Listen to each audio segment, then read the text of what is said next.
Well, happy Easter. Yeah, you can say it back. That's okay. It's going to be interactive. Man, we've had 3 now really full services, but I have to say, this is the best dressed one. You look fantastic, ready to go for Easter today. If we haven't met, my name is Jason. I'm one of the pastors here. Very excited to be here this morning. I want to tell you a story that changed my life forever. It was about 4 years ago that I opened up my phone, logged into Instagram, and my friend Brooke had posted on her story. Now, Brooke, she's got just a normal, interesting job. She's a wildlife guide. Just like you do. And she posted that she was leading a trip to Alaska, and there was one spot left. Now, I'd never gone to Alaska before in my life, but I thought, yeah, why not? Okay, I'll just sign up for this. We'll see how it goes. I signed up, and a few months later, I was on a flight into Juneau. The next day, we chartered a plane to these remote sections, islands off the coast of Alaska, and it was like this tiny seaplane that we loaded up in and flew out over the open ocean. And I mean, there's nothing like the views that we saw here before. We landed in the heart of bear country, and the next few days would change the course of my life forever. I mean, gorgeous, just the most life-changing environment just to be in. We're flying low over the open ocean with mountains rising out of the water. It's like if you took Mount Rainier and you just plopped it in the Puget Sound. That was what this flight was like. And we landed on a beach. It was sunny out, and there were snow-covered mountains around us. It was like being in all of the places at once. Whales out there just breaching next to the island that we were on. Seals would come up, and I'm standing there where am I? This is magic out here. I've got my binoculars and I'm watching, and the whales are out here who's this guy?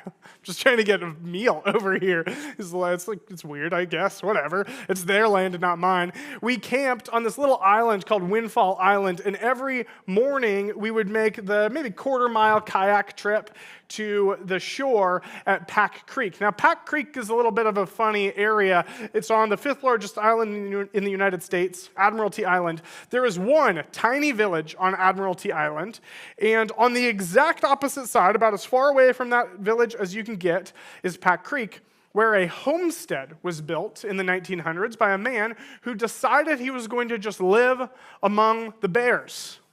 You see, Admiralty Island is the densest bear population in the entire world.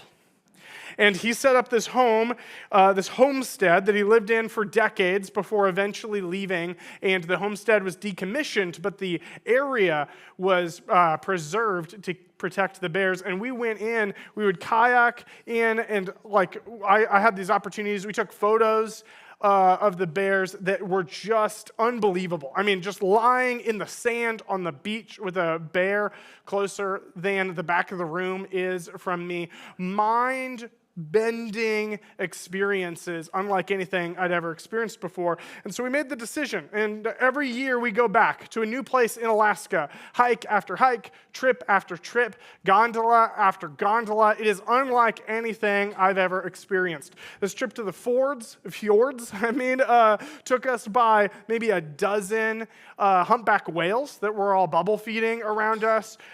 We would come up on these boats, these tour boats, and you'd just see, it was I can't say it enough times, unlike anything I have ever experienced. And you don't have to be a photographer to get to go and have the same kind of experience that we had. Now, we live in the greater Seattle area, so I have to ask, I'm curious, it's a big room. How many of you have ever made the flight or maybe cruise up to Alaska? A few of us. Okay, that is not enough. That is not enough, okay? Shame on you. You live in Seattle. It's the shortest plane flight from anywhere in the United States to Juneau. You don't need to stay. You can go book a flight. And ushers, can we hand out travel brochures? That'd be great. I get a 3% cut. That'd be awesome. Just kidding. It's a joke. Now, every opportunity I get to talk about Alaska, I do. And so if you're here often, maybe you're tired of me talking about it, and we're even planning our next trip now for August. But the truth is that every one of us has things that we're passionate about. Every one of us have things that we cannot stop talking about. If we get the opportunity, if somebody will listen, we will share everything we know about it. And we want other people to experience it because it was so amazing for us. We want them to be able to have the same experience. That's why we're here today.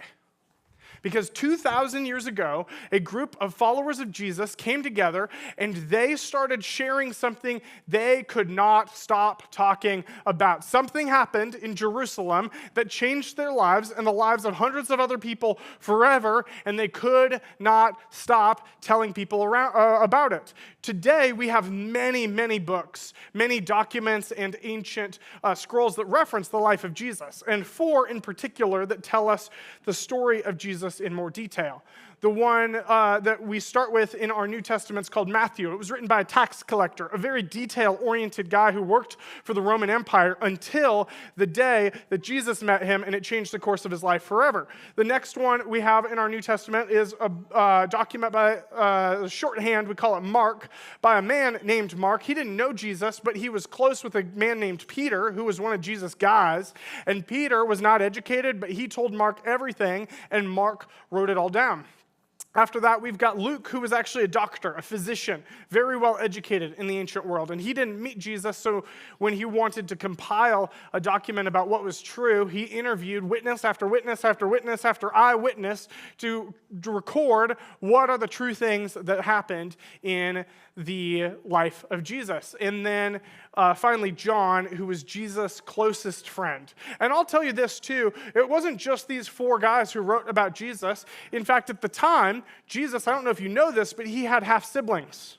And his half-siblings, for his entire life, had no interest in following him. And if you have a sibling, you understand why. If your brother or sister came and was like, I and the Father are one, and I am going to be the Messiah that saves Israel or saves the United States or whatever, you'd be like, yeah, sure, cool, you go do that. Except something then happened that changed the course of all of Jesus' siblings' lives forever. They became leaders in the church after this event called the resurrection. And every single one of these many documents that reference Jesus all tell us the same story, that Jesus was more than a good man, he was more than a prophet, he was God, that he led a blameless life, and that in a culture that understood they needed to make sacrifices to the God or gods that they believed in order to get the blessings or the work or the good things from their God, Jesus represented a God who would sacrifice everything to connect with his people. And so, during his life on earth, he teaches for 3 years, and then he is betrayed. He is tried in court for a crime he didn't commit, and the next day he is executed. And there is no hope in that moment. Everybody thinks it's over until 3 days later, women come back and they tell everyone that the tomb was empty. Over the next days and weeks, 500 people would say that they were eyewitnesses to meeting Jesus returned from the dead. Many, many of them, including 10 of Jesus' disciples, were persecuted and eventually killed and told to recant, but they all went to their death, except the one who lived out the rest of his life in exile rather than recant. And there was one line that really sums it all up. They said, "We cannot stop telling about everything we have seen and heard." Which is why today, 2.5 billion people around the world are celebrating Easter alongside us. Have you ever wondered how a small Jewish sect in a vassal state of Rome 2,000 years ago became the biggest movement known to human history? It's the resurrection. The fulcrum of all of Jesus' words and all of Jesus' works and all of Jesus' teaching with a proclamation that this life is not all that there is. You see, Jesus, he lived and taught. He taught for 3 years. And as he traveled, he taught about this new kingdom, this new way of doing life, that God's authority was breaking into this world, and that there was a new way of living in relationship with God. And every person who was following him knew exactly what they believed that meant. They knew that that meant he was going to lead a revolution against Rome. He would save them from occupation. Their nation would be free once more, and that would be God's greatest work on their behalf. And so Jesus rides into Jerusalem, and 5 days later, actually, he's dead, executed. Movement over. Like many potential messiahs before him, they realized he wasn't God's man. It's over. There's no hope. They went back to whatever it was that they came from, and that was the end of it. In fact, one person speaks what everybody's thinking at this time. We had hoped he was the Messiah who could come rescue Israel. They all had this image based on the culture and based on the stories they were told about how God would show up, who the Messiah would be, and they wanted Jesus to fit a picture in their mind, a picture that they had already decided about how he was and who he was. And I'll just tell you, this is a temptation for every person in this room. This is a temptation for all of us around the world. Let me explain. There's this famous painting, and I bet you've seen it before. I saw it in some churches growing up. I've seen it in people's homes. I've seen it online. It's like a perfect, historically accurate representation of Jesus. Looks like this. Probably he had blue eyes, and he did miracles, including product in his hair.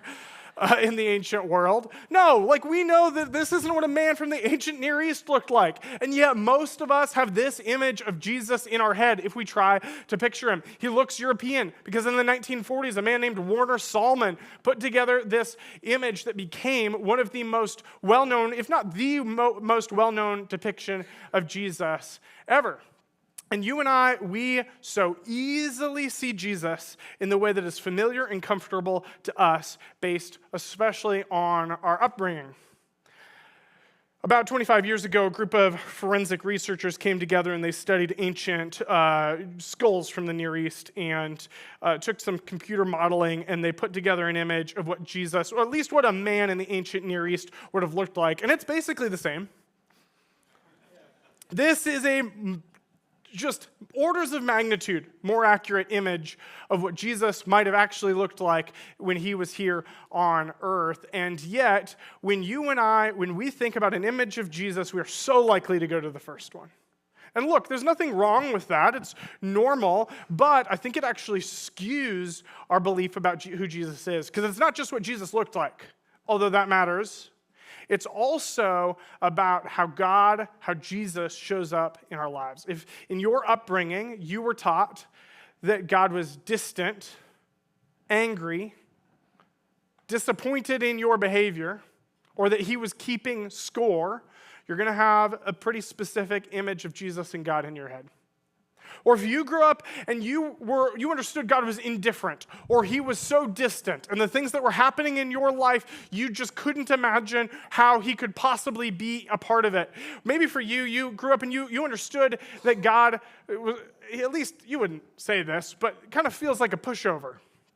Or he's one of many different ways, one of many different approaches to living life. Or maybe he's like a kinder Mr. Rogers. He's just like Mr. Rogers cranked to 11. Jesus was very different. You see, Jesus revealed God as relational instead of distant, compassionate instead of harsh, available instead of inaccessible, trustworthy instead of unpredictable. And so, hundreds of witnesses, Jesus' own disciples, they come together after Jesus resurrects, and they have to reconsider, what does it mean that the Messiah, the Savior, came and instead of conquering, he died and rose again and ascended into heaven? That this new way of living, this new kingdom that he talked about, would be so different than anything they were used to before. That he would show up as a servant, a king who serves the people underneath him, who loved his enemies and did not go to war against them, who embraced the outcasts and the people who were furthest from the in crowd, a king who would die for his subjects and not the other way around. It was a new framework, a new way of thinking, and it created boldness in his followers. You see, the resurrection confirmed who Jesus was, validated what he taught, and revealed what God is really like. You see, it opened the eyes of his followers that this wasn't another execution, just like all the others. Instead, this death and resurrection would change everything. And that had implications for their life. Had implications for history, and it has implications for you and I today. Even though you and I didn't personally see him come back to life, haven't personally seen Jesus walking around or speaking to us in the flesh, we understand that this is the claim that all of faith in Jesus is based on.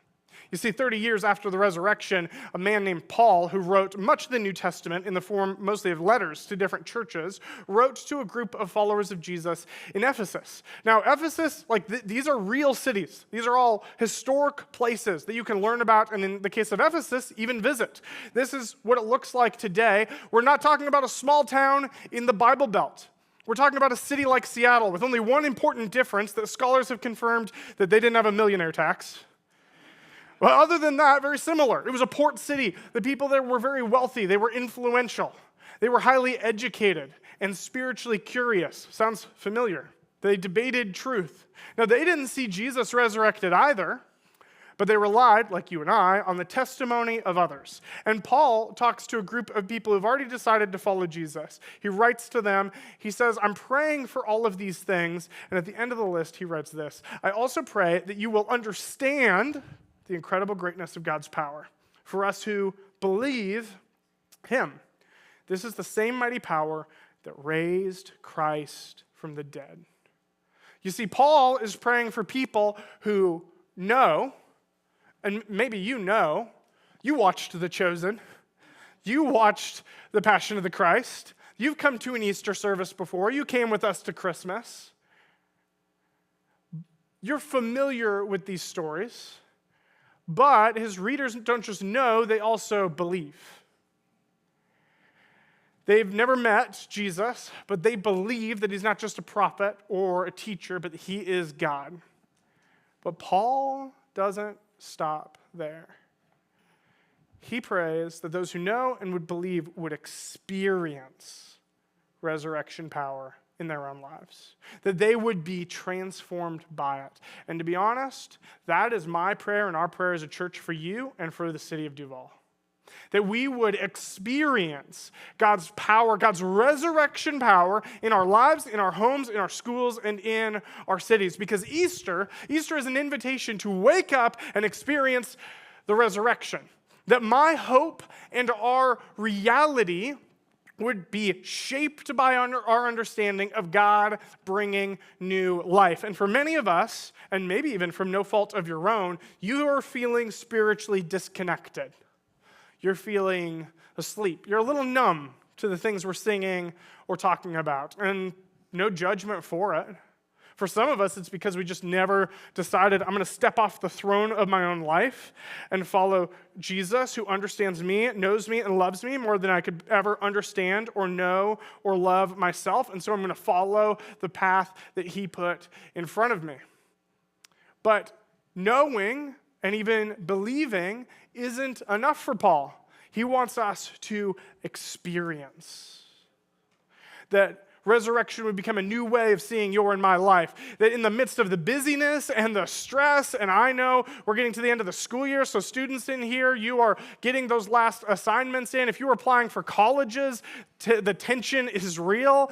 And for many of us in the midst of the busyness, numbness can make us feel spiritually connected. It can make us feel asleep. I discovered a great fear of mine this year. This is like a genuine anxiety of mine. I am absolutely terrified of sleeping through my flight to Alaska. I mean, not really joking. Honestly, sleeping through any flight, but getting to the airport late, missing it, all of it sounds like a nightmare. And so when I open my phone in the morning, this is what my alarms look like. 5:45 and 5:50 and 6 and 6:14. 6:45, 7, and I bet I've deleted a bunch just to try to clear this out so it's not every minute. And if you're like me, you wake up each morning to the sound of your phone alarm. And if your phone is like mine, you maybe recognize the sound. Let's see if I can get it to play. Yeah, I heard. Oh, God, yeah, absolutely. That's relatable because some of us get a little bit of trauma of waking up really early to that sound every day. But I don't know if you know this. Have any of you ever tried changing the sound that plays from your alarm? Anybody here? Yeah, there's actually other sounds you can pick. Some of them make sense. Like, I don't know about you, but this is one that you can pick. It's an option, and I'll tell you, if you use that alarm, my dogs will wake you up. That's all I'm going to say, like for sure. Or another one, this one's fun. Aww. It doesn't really say, get up now, your kids are going to be late for school. It more says, you could snooze for a fourth time. Your boss will understand. And, you know, you and I, we have all kinds of alarms. Your alarm sounds different than my alarm, most likely. And there's alarms in our life, too, that tell us that we need to wake up to something. When I had my first kid, that was a big alarm that some things in my life and in my habits and in my patterns, they needed to change so that I could take care of this little human. If you got a new job, that might be an alarm for you that, oh, I want to do something different in this new job. If you moved to a new apartment, a new condo, a new house, you might say, this is an alarm that there are things in my old place that I don't want to repeat in my new one. And I'll just tell you, the alarms that come up in our lives, they point us to something. Sometimes it's just the feeling that there's more to life than this. Apple betrayed me. The other day, this actually happened several times in 2026, I woke up and my alarm was going off, but it was not making any noise.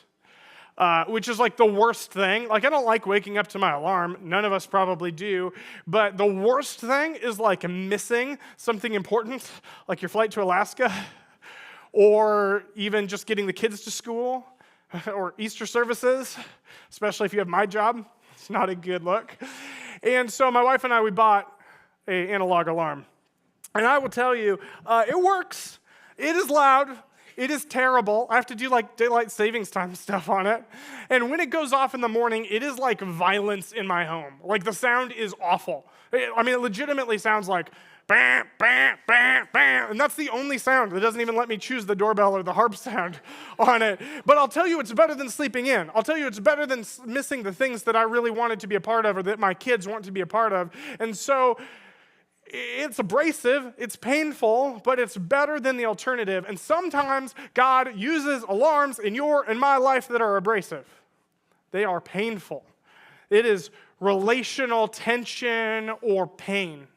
It is a job loss or financial insecurity. It is grades going downhill when you need them to hit a certain letter or a certain GPA. Sometimes it's as simple as numbness around spiritual things that we don't realize has started to creep up, but we start to notice maybe on a day like today that there is just this numbness in our hearts.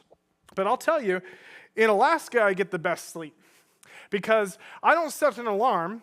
The sun comes up early enough in the summer that I wake up each day with the sun on my face at whatever pace I'm ready to wake up. And then I sit up, no sound except the ocean around me. At whatever time the sun decides to wake me up. And you've been there. You just fall asleep, take a nap, and you just wake up to the warmth of the sun. I know we're in Washington, but we can imagine. Easter is meant to be a sunrise alarm for you. That you don't need the abrasiveness, you don't need the pain, you don't need the violence of the analog alarm. That there's just a reminder that God loves you. That he did all of this work on your behalf, not because you did anything to deserve it, but because he says you're worthy. And Paul gives us this invitation to experience resurrection power. Wake up, sleeper. This is the verse for Sunday morning, for Easter morning. Wake up, sleeper, rise from the dead, and Christ will shine on you. I'll just tell you, I don't want to have to be woken up in my life because of pain, because of relational tension. And some of it's unavoidable. But sometimes we are just invited by Jesus in his compassion and kindness. If today, this is a good day for you, it's been a good year for you, finances are going in the right direction, your relationship with your wife, your husband, your kids are good, and you're in a spot that today you're like, life's good, I'm glad I'm here on Easter, and I'm so excited for that ham when I get home, that there's also an invitation where Jesus says, hey, I want this to be an alarm for you to experience resurrection power in your life. And when you and I listen to it, when we wake up and we surrender, Paul says, the Spirit of God who raised Jesus from the dead lives in you. That we don't need to live a defeated life. That the Spirit of God would change our marriage or our singleness. It would change our approach to life, to work, or to job loss in a season of searching. That it would change the way that you parent and then the way that you interact with other people in your family, because the resurrection validates everything Jesus taught and everything Jesus did. You see, it is not at all about what you do. It's not about what you get right. It's not about which theology you've correctly interpreted or how much you read the Bible. It is all about what Jesus did. And it offers hope. Hope that wherever you find yourself on the scale of good to terrible, that there is more to life than this. That there is more life than this. Whether it's joy, regardless of your circumstances. Whether it is peace that doesn't make sense, but God is willing to give it to you anyway. This is the reality that you and I are invited to wake up to. Because God does not just want us to know or even believe. He wants us to experience this kind of resurrection power. Now, I know for someone like me, I can stand up here and I can talk about this a lot and be really excited, but it is difficult sometimes in your and my life to make this concrete. Like, what does this actually look like when alarms are going off in my life? And Jason, you're saying I should listen to them and I should respond. What does that even mean? And I could just tell you about it, but I'd rather show you. Check out this video from a lady at Timberlake Church. Hi, my name's Gemma. I've been coming to Timberlake since August of 2024. I was born in England. We grew up in a very small village. I was not raised in a religious household at all. I was 13, almost finishing 8th grade, and my dad got a call from Boeing that they wanted to offer him a position, but we needed to be here by July. So in 4 weeks, we packed everything up and moved over here. And I remember my sister and I, we were flying into Seattle for the first time, and we were devastated. We just sat and cried the whole time. I got married at 19, and of course, as early 20s, you grow and you change. I had my son when I was 23 and realized that my first husband and I, we were just very, very different people. And after having my son, we just grew apart. I struggled through my divorce from my first husband. I still had not even considered faith as a part of my life. And always set very high goals for myself, career-driven. It was always then on to the next thing because there was still something missing at the end of the day. And met my now current husband, and we had our beautiful daughter who's now 7. January of 2024, my son went through his own personal struggles. That was one of the hardest things to watch. This amazing human being that I loved more than life itself lost himself. And so for several months, my whole life just revolved around him and helping him get better. And to be perfectly honest, I just felt broken. And every day waking up was just a challenge. And my best friend had some of her own challenges, struggled with addiction. And as part of her program, she found Timberlake. And I will never forget, her and I met, and I was absolutely at my lowest point. I didn't feel like I knew what to do. And she said to me, "What do you have to lose? Just come with me to service tomorrow." And so I said, "This is so weird. I don't know if church is going to be the right fit for me, but I don't know what else to do." And we came on Sunday morning, and the message was amazing. It was like the message was written just for me. I loved the service. I cried the whole time. But I felt better after going. And so I went back the following Sunday. I still had a lot of questions. There was something holding me back from saying yes and saying I surrender and yes, I believe.